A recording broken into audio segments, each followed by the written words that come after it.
Lahore mixed martial arts Asian championship मुकाबले में पाकिस्तान की 4 खवातीन समेत 17 फाइटर्स मुकाबलों में हिस्सा ले रही हैं और पाकिस्तान टीम के कोच रिजवान इस वक्त हमारे नुमाइंदे खुर्रम मलिक के हमरा मौजूद हैं। क्या गुफ्तगू हो रही है जान लेते। खुर्रम बताइएगा क्या कहना है कोच का। जी बिल्कुल, mix martial art Asian championship के मुकाबले जो हैं वो लाहौर में जारी हैं और 5 रोज़ा मुकाबले जो हैं वो जारी रहेंगे। इस वक्त जो पाकिस्तानी टीम के कोच हैं वो हमारे साथ मौजूद हैं।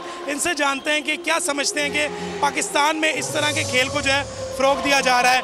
सर बताइएगा, पाकिस्तान में इस गेम को जो है फ़रोग़ दिया जा रहा है और आप नुमाइंदगी कर रहे हैं, आप कैप्टन हैं पाकिस्तानी टीम के, कितने प्लेयर्स हैं और कितने पुरुमीद हैं कि पाकिस्तानी ये कामयाबी ले पाएगा? पाकिस्तान के 17 फाइटर है जिसमें 4 खवातीन हैं, 13 लड़के हैं, उसमें मेल लड़के हैं और मुख्तलिफ डिवीज़न के अंदर फाइट की जा रही है। कि जो फाइट नाइट यहाँ पर हो रही है उसमें जो दीगर मुख्तलिफ ममालिक से तकरीबन 140-150 के करीब मेरे ख्याल से फ़ाइटर्स आए हुए हैं और इसमें सबसे मेन है कि इंडिया भी यहाँ पर आया हुआ है और हम पुरज़म है। पाकिस्तानी टीम बहुत स्ट्रॉन्ग उतर रही है इस दफ़ा और इंशाल्लाह बहुत गोल्ड मिलने वाले इस दफ़ा पाकिस्तानी फीमेल, ख़ास तौर पे फीमेल में इंशाल्लाह आप देखेंगे आपको गोल्ड मिलेगा। जो मिक्स मार्शल आर्ट्स के खेले जो हैं बहुत शुक्रिया अपडेट करने के लिए।